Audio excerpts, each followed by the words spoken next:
Welcome to the first BetterCo podcast. This podcast is called OneLife. It's all about business excellence, living a purposeful life, and having fun along the way. So our topic today is around the 15-minute city and how everything revolves around that whole 15-minute block of where you could potentially work in that 15-minute block, you can live in that 15-minute block, and you can play in that 15-minute block, and maybe some conspiracy theories around that.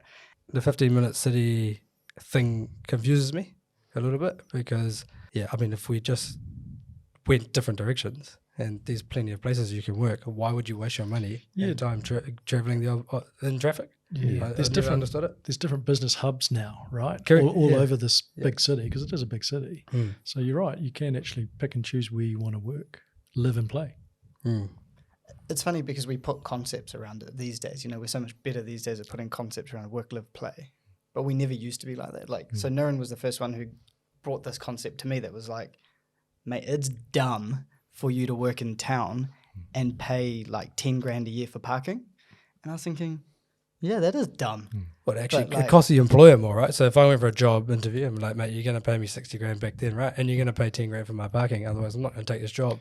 Yeah. So it drives the salary up, drives the pricing up. That's why your lawyer and your accountant cost more in the city probably. Whereas if you go out in the suburbs, maybe cheaper because the wages are slightly lower. Yeah, it's definitely true because the employees will expect more if their cost to be employed is more, right? Like to actually get there. Even basic things like where they buy their coffee, it's probably more expensive than where we are in Newmarket.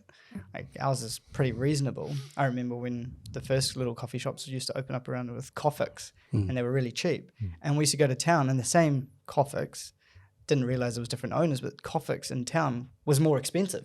So same product and everything, but I'm like, everything's more expensive. Everything's more expensive. No standard pricing. So these pockets exist, and the CBD has been the only pocket for decades.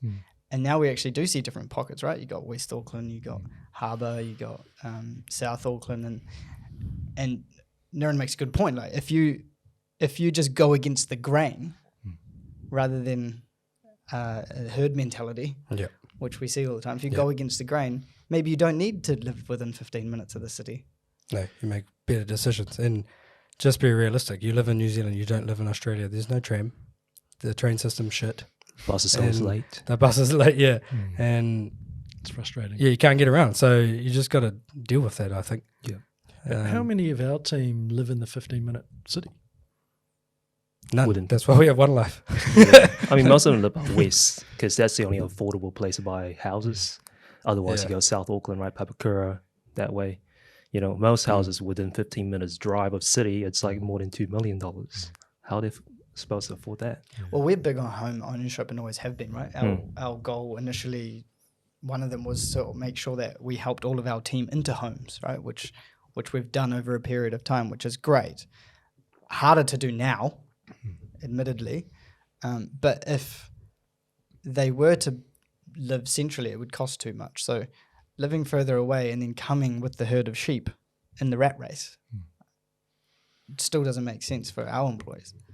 Why are people travelling in peak hour traffic if we have work from home now though? Like I don't understand that. Like why would you not get up, have your coffee, do your first hour's work, get in the car, get to work? And like break up the traffic a bit. Like so every employer or business, like but every person's personal lives are quite different. You know, as soon as you start to have kids, you know, you've got to deal with schools and you know and that sort of stuff. So sometimes it's difficult.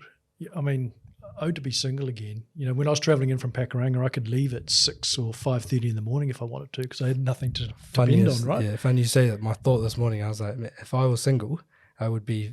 I'm probably still first in the office sometimes. No, it's unbelievable. It's crazy. Like I got 2 kids fed, racing to work, and I'm still first. One of us is probably there otherwise before. But like I just remember going to IOD. I was there 6 a.m. every single day. Yeah. So your question was, why do people travel in peak hour traffic? So it was like rat race. Why do people go in there? Because no one's given them permission. And this is what everybody's looking for these days. Everyone is looking for permission to do something different. Okay, but what if you gave yourself permission? Yeah, well, I agree. No, my point is no one's going to give you the fucking permission. Yeah. Like, you have to give yourself the permission to be different or go against the grain, right? And until someone or yourself gets enlightened, or until someone shows you a better way, maybe you just are part of the rat race and part of that same race, and there's no finish line. Yeah, which we still need. We still need people in the rat race, but we could have some people out of the rat race, which would make New Zealand more productive, like Auckland more productive. Like, businesses will make more money because you'll have one life. You'll be able to do everything. Well, I think the problem is if we don't, what you end up having is in every industry, everyone's trying to do the same thing at the same time, right? So there's not a lot of differentiation, and that just drives competitive wages. Me and you are directly comparable. And so it's really easy to be like, he's on that, she's on that, I want more. Yep. So competitive wages, doesn't matter how long it takes you to go to work, but if you're not doing something different, like what you're saying is travel and start work at a different time, then the only comparison is wages. And it's just going to keep costing more and more and more and more and more. So what are things that business owners can help employees understand has value to it? E.g., live centrally and maybe don't buy a house, maybe rent it and buy further out and invest. I think that it's probably not the employees we should be talking about. It should be the business owners that we should be talking about. That was my question. And they need to change the way they operate their businesses. Like, if you want to keep your wages reasonable or more money in your employee's pocket, then you need to be smart about how you employ them and how you create outcome-driven businesses rather than policies. Yeah, that's exactly it. It's offering flexibility with working hours and working from home days, all of that sort of stuff. So, and that's coming to fruition now. Like, the 4-day week is out there. It's a real thing, and a couple of years ago it wasn't. And that's probably come off the back of COVID and all of that sort of stuff and the lockdowns. But I think business owners need to think differently about what they offer there. And we're talking about small business owners here, right? And not corporates, because corporates are 100% doing stupid things as far as I'm concerned, because people are looking after their dogs on their work from home day, like literally in the park and getting. The comment I got was, "It's okay, I'm getting paid to look after and walk my fucking dog." And you're telling a business owner this shit, it drives me mad. Like, people just taking the piss when you're too big. But when you're in the corporate world, you can probably get away with it, right? Yeah, but we're talking 6-figure salaries, and we're talking about an economy that's not productive. Like, hang on, but maybe that person has an outcome to deliver, and maybe they already delivered the outcome. Yeah, you don't. I get it. Okay, so I totally agree, because I'm like, did you get your job finished? Yeah, so I got my job finished. But you don't tell the boss anything else. Hey, it took the whole week to do this, because you get more fucking work. Like, that's the attitude. Yeah, that's a problem. So there's an attitude and a behavior issue too, right? Like, it's, I get it. Like, you don't want to just keep asking boss, hey, get more work. Like, that's just, but you don't want to be. Okay, question. So during COVID, there were companies in the UK that got roasted, and it was probably happening everywhere because working from home was new, right? And you're saying now it's the norm, and somebody's working from home and they're taking their dog for a walk. Well, that's all good. You can take your dog for a walk. That's fine. No, it wasn't a walk. It was hanging out with their dog. Okay. Well, whatever it is. Just clarity. Same. They're doing something. Is it okay for employers to helicopter over employees while they're in their home, while they're supposed to be at work? Because when you're in the office, you can see people, right? You can't hide. So literally a drone. Or webcam. Nah, fuck that. I've worked in an office like that before in town. There was a forex trading company, the owner based in China. He would have a webcam everywhere, and he would just watch you from China. Funny it's enough, not fun. I met a guy, business improvement at a bank, and told me to put a camera in our office. Literally at a barbecue 2 weeks ago, and I fucking nearly died. Like, I fell off my chair. I was It's like, just trust issues. Why? Definitely. Oh, you do it. I promise you, productivity will go to the roof.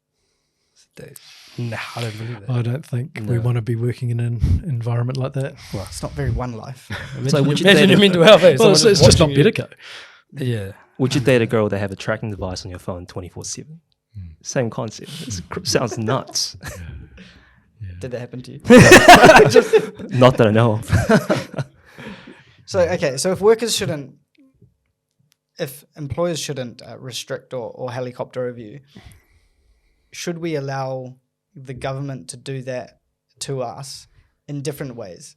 I.e., should they be allowed to have traffic cameras around and pinging people in bus lanes and doing all that sort of stuff? Is that still a system of control? Well, it's happening right now, isn't it? It's happening right now. I think Should they be allowed to do it? every growing city needs an element of control, but not overboard, right? Look at China. There's just way too much. They'll restrict their kids on not using phones and laptops during school hours, and they'll have social credit scores for people. If you did something wrong, you get a negative score, and if your score goes to below 0, you can't travel and you can't even live. Yeah, that is the amount of control China has on their people, right? Yeah. Well, that's an extreme though, right? That's extreme. Yeah, so but I think for a growing city like New Zealand, we still need some sort of rules. Yeah, right? 100%. Things like bus lanes. It's there for a reason because the bus is always late. And we live in a country where the government is in control. Like, you've made a choice to live in New Zealand, which has a government that makes decisions for you a lot of the time. What I don't understand is how have we come to this point in time? Isn't it always been like this? Like, it's not like I'm going to India in the village. No one gives a shit what I'm doing when I'm doing it. Like, but I think the technology now allows the government or whatever to look at us. We're in the past. They haven't been able to, right? Does that make it right now that they can? Well, if it was more productive, I'd probably have a bit more of a... it's not like the Auckland sped up and got with work faster. Yeah. Like, you're telling me it was taking you 15 minutes longer. An earlier accountant was thinking about that, by the way. 15 minutes longer every year. Yeah. And did you time the traffic? Yeah. Every day. So every day, we're like, the first time we moved in was 35 minutes. By the time we moved out, it was hour 15. That's crazy. Yeah. That's crazy. And that was before COVID. I suppose it created some sort of motivation or negative motivation for you to get out of there, right? Sure. Yeah, I still don't understand that, and I'm not going to name names, but people within our office that can get to work by 6 o'clock and leave by 3, I wouldn't have a problem with that. That'd be more productive because you'd be there for probably 3 hours while no one else is there. And you smash your work, focus time. Well, there's one of the things that my wife doesn't understand. She's like, aren't you going to get ready for work? And it'd be like 7:30 or something. And I'd be like, honey, I've already sent 14 emails, dealt with 3 fires and made 2 phone calls. So when did you do that? All on the toilet, probably. Well, that was 3 emails. But like, we're always on. Like, you make a choice, whether you live 15 minutes away or an hour away. You make a choice as to when and how you live your life and when you do your work. And mine's 24/7. That's my choice. Not for everyone. No. Mine's 24/7. But as a business owner, right, that's the way that you work and live, I'll challenge that because you can make a shit ton of money as an employee with the same mindset. Yep. I agree. Yep.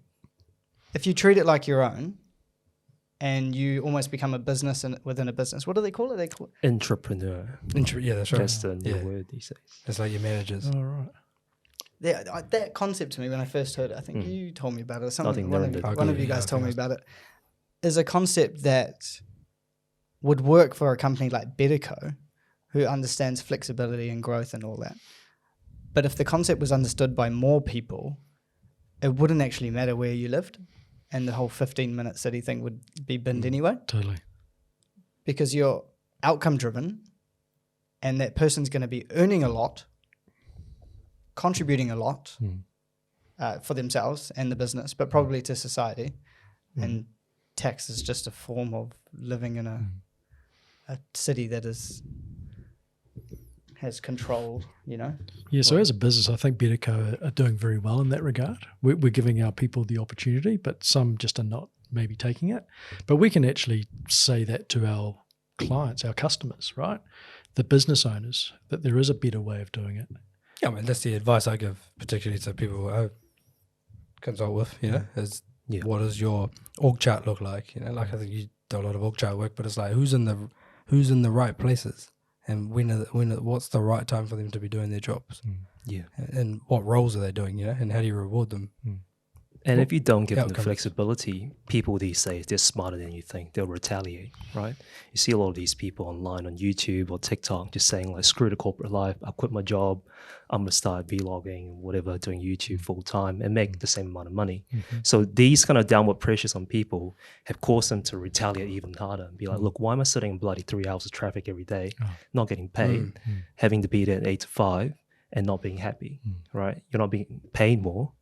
So what are options do you have? You make a good point though. It's happiness, right? Like that word is kind of what people need to realize is that it's not all about money. Actually, it's never about money, and it's always about your happiness. Yeah. So, yeah. So how do you stay happy if you're traveling 1 hour to work every day? Well, I mean, I have a rule. I can still stay happy. They ask and for sit high in pay traffic. rise. Like 1 week on with music, the other week on with self-development. Like podcasts go hard, books go hard, like on and off, and make a phone call. It's like, so habit stacking, everyone's familiar. Yep. Get in the car and make a phone call. Okay, can you just describe habit stacking? Because it was new to me this year. And when you first told me about it, I forgot about it. And then you brought it up again last week. And I was like, shit, I remember that concept. It was a great concept. Can you explain habit stacking and how that works? Yeah, so very simple. And it's James Clear, I think he wrote the book Atomic Habit. And in that, there's a section called habit stacking. And it's as simple as that. So, for example, good example, I take my shoes off in the garage. I have a cupboard that we put our shoes in. Never put my shoes in there. But so my habit is to leave my shoes there. So now the habit stack is every time I take my shoes off, I put it away. And so you do that enough times, it becomes a habit. So now I just put my shoes away. They're never on the floor. Same thing as every time I get in the car, I just drive. I don't do anything else. So now every time I get in the car, I make one phone call. And it's just the 1% that makes it. And then it becomes a habit. And then you stop thinking about that, right? And So you have a habit. you just add to the habit. And you add to stack that it. habit. So you stacked it. Yeah. And then that thing you stack becomes the next habit. And it's like that You can- unconscious. Yeah, that's right. Yeah. That's it's the easiest concept in the world. Like, you know? Well, I So think. you're really good at this. Yeah. How many things have you stacked? Oh, plenty, mate. Like, what's your max stack? I think it's not really max stack. It's more duos, I'd say. So every time after I brush my teeth, I would meditate. You always brush your teeth. If you don't brush your teeth, you feel yuck. Right? So every time you brush your teeth, you will meditate for 10 minutes after my separate room. So that's a stacking habit. But I don't stack anything after that, right? I don't say I'll go for a run and go to the gym and stack 6 things. It's just too tiring. No, you don't. But every time I pick up my wife from town, I will go to the gym in Parnell and gym, right? So I'm like, I pick up my wife every single day. So I'm never going to change that habit. So you pair multiple duos within your lives. That makes things a lot easier. And recently, I want to create more content on LinkedIn. So I say I want to be more active on LinkedIn. I'll use LinkedIn an hour before I sleep, right? I sleep every day. So I'll just go on LinkedIn, scroll on it, do some engagement, share some posts every hour before I sleep. And that's really changed my life. So So- good. That's So good. good. Changed my 100%. life too. So, Well, I've learned something today. yeah, habit stacking is cheat code. If you're a gamer, you know about cheat codes. But habit stacking is a cheat code for life. Like my LinkedIn posts go out at the breakfast table. And if I didn't do it in the breakfast table, I'll do it at night. And I have two parts, just in case. Because unlike you, my habits get broken a lot. That's all And right. I need a You're not a machine, man. yeah, I need a second just in case. Yeah. Yeah, it's a good one. I like the habit stacking's changed my life for sure. I think it's quite an easy thing to do. And because habits are so easy and they become unconscious, I think that is how people end up in the rat race, right? So it's just a habit. It's just a habit. Or there's bad habits too, right? And they can bring you down. Yeah, and then you like if you're in traffic for an hour, or whatever. Imagine listening to a podcast, and hopefully this is not one of them. But imagine listening to a podcast that fucked with your head. On the way to work every single day. Yeah. Or like listening to the radio on a station that was so critical about different things, or one of these left field things that just screws with your brain, and you're habit stacking that every single day. And then you get to work and you're just negative.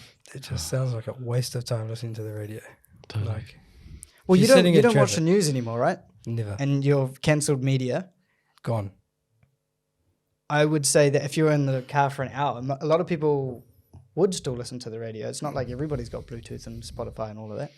Some people would still listen to the radio. Like every now and then when I flick to the radio station, I like listen to it and I'm like, man, this is some shit. Oh, dude. I haven't listened to radio stations for so long now, and it's so good. It's just a bunch of nonsense, mostly. Yeah. Sometimes it's funny, but it's just Yeah, but I in the mean, end, I it's still think nonsense. about our team members. You know, what are they doing when they're driving to work? Have we even asked them? So we need to know what they're actually doing. What a business owner's doing. I want to ask them. 100%. We need to be asking all of these people Yeah. because, it's one thing to be in traffic for an hour, but what the hell are you doing? Yeah, I suppose I get that question quite a lot, and I probably never thought about it, is how, and everyone's success is different, but like, how do you get to where you want to be, right? So if someone goes to you, like, hey, Alistair, why are you so successful? You might go, I'm a habit stacker. Like, I suppose we should probably ask that question to more people. Is like, what does success look to you, and what else could they do? Because you're just saying you learned about habit stacking, something I've kind of done for a while. Easiest thing in the world, but what other things could you do to be more successful as a business owner? It's probably and I suppose for me, if I think about my habits, it comes back down to my fitness, because like I'm a religious runner, so and I've got to do, I'm getting close to 50 now, and I don't look it, but I am. I'll give you that. You look 30, mate. Don't worry. But the one thing that keeps me going as a habit is my fitness. So like I make sure I do 4 things a week, and it could be 2 runs, a workout, and maybe, I don't know whether you can count golf, but but that's my habit that I've had for, I don't know, 5 or 6 years now, and that's been my real focus. And that's, I think that forms part of my success, just being fit and healthy. So this is something I'm struggling with, right? So for 25 years or whatever it is, I played cricket. Every week, training, the game, in fact, probably an indoor cricket game in between that. And in the winter, you play indoor cricket too. So it was like all year. And that was like my fitness, right? And I was a batter and a bowler. So I'm like always You're doing involved. something. Yeah. And I was a captain. So I could move myself wherever I wanted to too. If I was tired, I'd move closer. If I was busy, not tired, I'd go out, have a bit of fun, So I didn't have fitness. I just had fitness through sport. And now I don't play sport. Taken up golf a year ago. Still crap. So I'm like walking 10 Ks. You're getting better, mate. Yeah, I'm going left to right, right? So I'm getting my Ks in. But now I have to build some new habit that gets me either in the gym again, which I haven't done in like 15 years properly, or running, or religiously have a habit to play golf every week on the same time, the same day. Just doing anything. It's doing something. Yeah, you have to be doing something. So for someone like me who's done the same thing for so many years, 2 decades, busy, how do I, and how does every other business owner that hasn't unlocked themselves like you guys might have, if fitness is a way to better business, how do we build the habit? It's a really good question. Maybe you guys can answer it from someone with kids, and you can answer it for someone who doesn't. I would start with motivation. Like if you don't know why, or like you've got to be motivated to want to be better for a start. So you got to change your mindset, and then it's by simple steps, right? Like it's just finding, I don't know. Like for me, I don't like going to the gym by myself. I thought I didn't like running by myself, but I actually love running. But you've probably just got to learn something, and I've only actually just done this well over the last year in terms of my health and fitness. But motivation, and that could also come from negative motivation, and then your motivations will become what I think is, well, you have discipline, right? And then you can move through phases after that, but you need to find why you're going to do it. And if you don't have a good enough reason why you're going to do something, you're never going to do it, or you don't see the benefit in it. So then you just got to dig deep. Yeah. Oh, look, for me, it's mental health. Totally. If I stop running for 2 or 3 weeks, I notice it. I get down. So I need to stay active, and I've realized that over a long period of time. And yeah, I mean, we've got 2 young girls, and we're juggling. Me and my wife are juggling when and how we are active. But we make it work, and you almost have to diarize it now, because we're both so busy. But yeah, that totally for mental health for me. And I think that's across business. I think if you stay active, your mental health is a lot better in my view. So can you answer my question? What was your question again, mate? My question was, how does a busy business owner implement the habit? Yeah, so they've got to find time, and they've got to block it out. They really do. They have to find time, commit. Block it out, and commit, obviously. And start with baby steps. It can just be 1 time a week, and then build it up to 2 and then 3, But I think, it needs to be constant, but you got to start. So I'm thinking about you, mate. Yeah. So you got to start, and probably share it with somebody who's going to either keep you accountable, and share it with somebody else who's also going to help facilitate that? Mm-hmm. I.e., if you have young kids, like how, obviously you need your partner to be on board, right? Oh, totally. Yeah. Yeah, totally.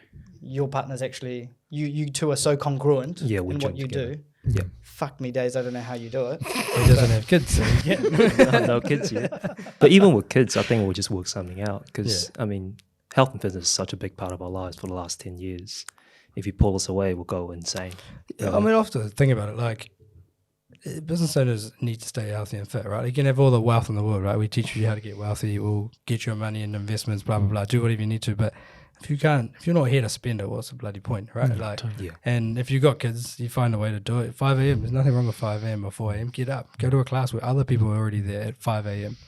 Like, Yeah, there's lots of options. I'll challenge that because I don't let my wife go out at 5 a.m. if it's dark. Yeah. Yeah, well, go to a class. This is why I wouldn't say go running in the... It's a changed world, man. That's the a government's that's a watching. shit thing to have to Think about. Yeah, now. exactly. Oh, That totally. sucks. It winds me up. Yeah. I suppose that's why I mean, it's not why I go to class. I'm not worried about getting jumped in 5 a.m. in the morning, but you go to a class where other people are on the same bus. But you don't watch the news, so you don't know about ram raids. Couldn't give a fuck. I can only control what I can control. I can't control the government, right? Like, it sucks. Like, you can see it. But Yeah.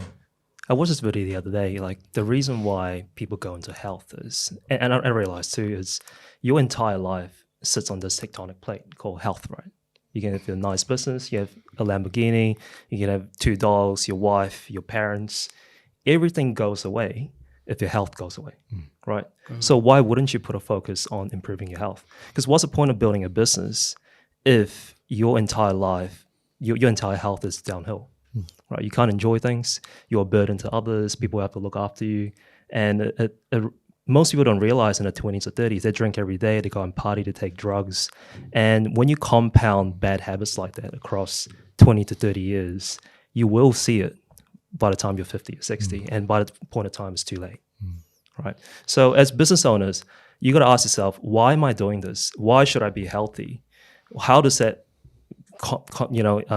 correlate to my business and my success? And health, like I say, is a tectonic plate across everything. Without that, your business is nothing. Yeah, I totally agree. Totally agree. And Well and said. so we've got our team members and business owners that are in the traffic for an hour going to work and an hour going back. Yeah. How's their health and fitness and mental health? Like, I would rather. Where if do they those find the people- time? If those people were working for a company like BetterCo and we were theoretically responsible for everyone, apparently, if we were responsible for that and they were traveling an hour and we knew about it, as a business owner, surely we would be smarter to say, hey man, just stay home, work and clear your emails or do whatever you do that aligns to your job description. In that period where you were traveling to work, go to the gym or go for a run, then have a shower and leave home at 10 o'clock and get here in 20 minutes. Then you can stay as long as you want or whatever. I don't give a fuck. Leave at 3 o'clock or 2:30 or whatever it is. Go home, beat the traffic. I've given people permission, right? Because they're all looking for permission. Given people permission multiple times to be like, get out of the office, leave now, because it's a shit show out there. And if you don't leave now, you're going to get caught later for an hour. And it's like quite often I used to leave at say 4:30 or 4:45, just before that 5 o'clock because of rat race. And I'd see it and it'd already be bad. And I'd flick a message to the team. I'd be like, everyone leave, empty the office now. Because they're all traveling a lot further than I am. And I can see it. I'm like, nah, man, you're going to get home at like 7 o'clock at this rate. Yeah. So Or else stay for another 2 or 3, 4 hours and then come in late the next day. which You I know? don't know if that's a solution anymore because I've seen this, right? Like the balance of both sides in our business and in other businesses. And it is just unproductive. They're not there to do anything specifically other than to be there. And so they're just mucking around or like clearing some emails and not focusing Having on a beer or two. having a beer or two, whatever. Yeah. So it habit stacking, like if there's traffic, oh yeah, I would hang around, I'll have a beer, and you'll stack the habit of have a beer, clear the emails for 2 hours or something, And as you say, it's a negative stack. Yeah, would it be different if they all lived in the 15-minute city? Would it be different? Yes, it would be, because I don't worry about what time I leave now. In fact, I still do. But even if I leave at the worst time, it's not that bad. It's really not that bad. No, that's Well, I right. guess if you compare Auckland currently as it is and what it's doing to people is you finish work at 5, right? It takes you 30 minutes to get from Newmarket to city to pick up your wife, right? It takes you another 30 minutes to get to your gym. There's an hour wasted. You gym for 20, 30 minutes. Go order dinner. Takes ages because it's lack of staff, right? It wastes another hour.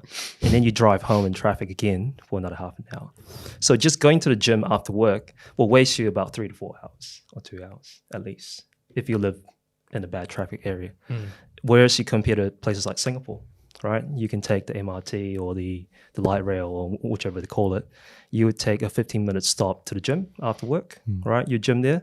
You probably have a hawker center downstairs to feed you at $5 or $7.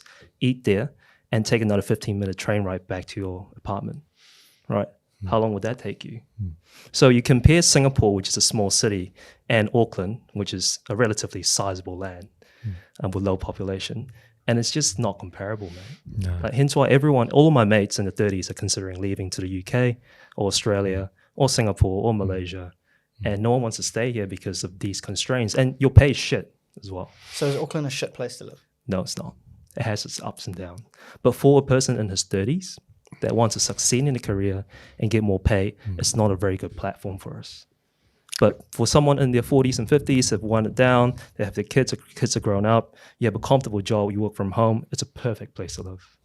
So it really depends where you're. I don't know. Like, it feels like a shit place to live right now. I think it's a shit Like, place to live. the conversations I'm having with people is pretty shit. Like, So why do we live here? fuck if I know at the moment. Like, let's be honest, but we're here, so you know what? Family. We've made our decision to stay for the time. It But, could be worse, honestly. It could be worse. but like, you can't tell me you can't think of at least 3 people right now thinking about leaving New Zealand, It could be worse. We could live in Or Hamilton. leaving Auckland. Auckland. All my friends are leaving. Yeah. I mean, people different leave ma- Auckland to I've got 20 of my mates in Melbourne making double non-income. But what's the number one reason why people don't like Auckland? Traffic. Yeah, 100%. It's just like, and it's, are we too far gone to actually fix the problem? Yes. I don't know. Bernard Hickey's been saying this for years. He's like, I can take some money, borrow some money before pre-COVID, borrow money. Our balance sheet is like very strong in terms of New Zealand, and build the fucking infrastructure, and it just never happened. People have trust issues with people building and how long it's going to take. Oh, and spending and the budget. You got to start, That's surely. not Oh, yeah, I know. It's not an excuse. Yeah. So Bernard Hickey's argument is the fact that as a country, our debt levels are so low compared to our GDP. It's ridiculous. Still low. Yeah. Even after COVID. Yeah, like the barriers set are like we're not allowed debt beyond 20% of GDP, something like that. And you think about if you want to go buy a house, you're allowed to go to 60, 70, 80, 90% if you pay higher interest rates. So he's like, if we allow this in property and then we allow 50% in business, are we saying as a country and as a government, we're not smart enough to let our debt levels go beyond 20%? Are we not even smart enough to go to 30%? Like, are we not even smart enough to go to 22%? Like 2% of billions of dollars will get you another bridge. Yeah. You know? It's like, why are we scared of spending? We're scared of spending because Aucklanders are complainers and they complain about rates. They complain about every little bit of tax, but they want the traffic problem to go away. Like, just build more fucking roads or bridges or whatever it is and charge us the toll price. Just invest the money as soon as possible. I probably won't see the result, but my kids might. No, but you run, mate. You run. You kick on. Thanks, mate. I think there's an economic cost of congestion in general, right? Like, in the next 2 years, you won't feel it. You might get to work 20% late. But across 20 and 30 years, you keep that going and your traffic gets to 3 or 4 hours, man, your whole economy is screwed. They won't Somebody's let got it to happen. give. Somebody's got to They give. can't- Yeah. They can't let it happen. You got to. Well, they can. They're letting it happen right now. Well, what I'm saying is they won't let it ever get to 3-4 hours. That's just silly. Like they learn from other countries like Singapore. Yeah. And we say they, I'm talking about the government. But let's just say you got countries like England and the UK, even Singapore. If you are traveling on a certain road, you get charged for it. I think we are at that point in Auckland.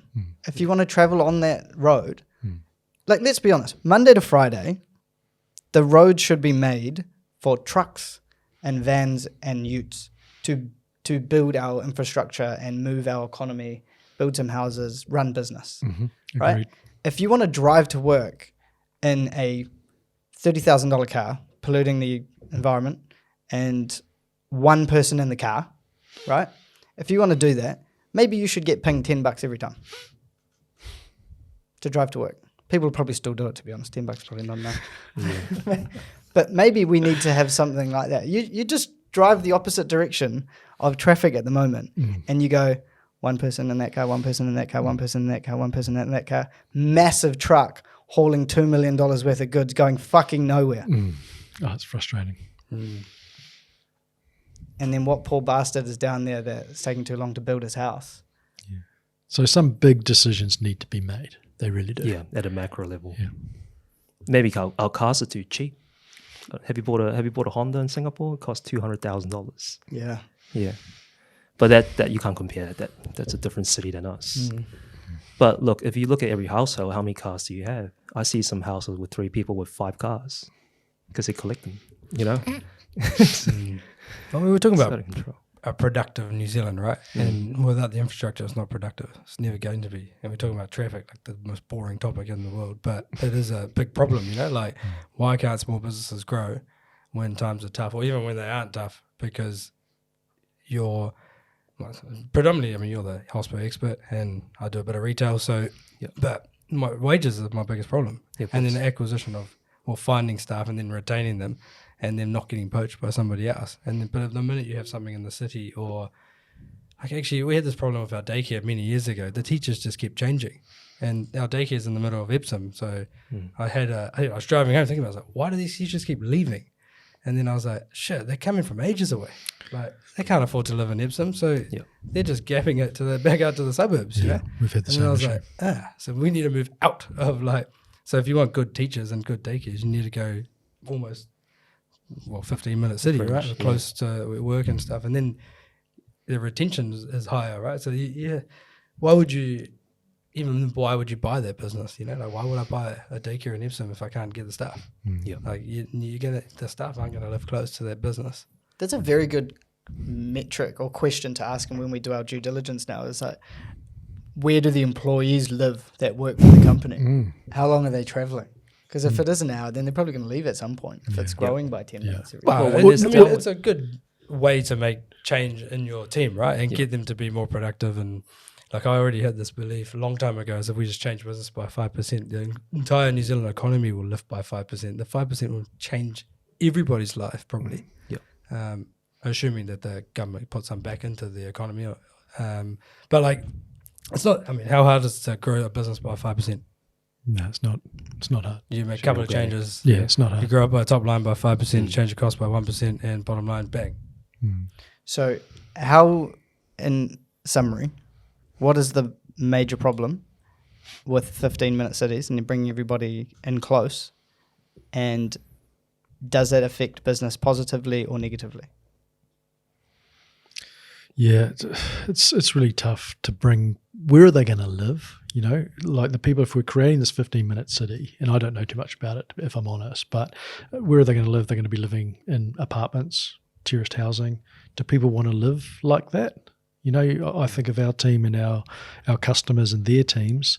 Do they want to live in apartments and terraced housing? Maybe.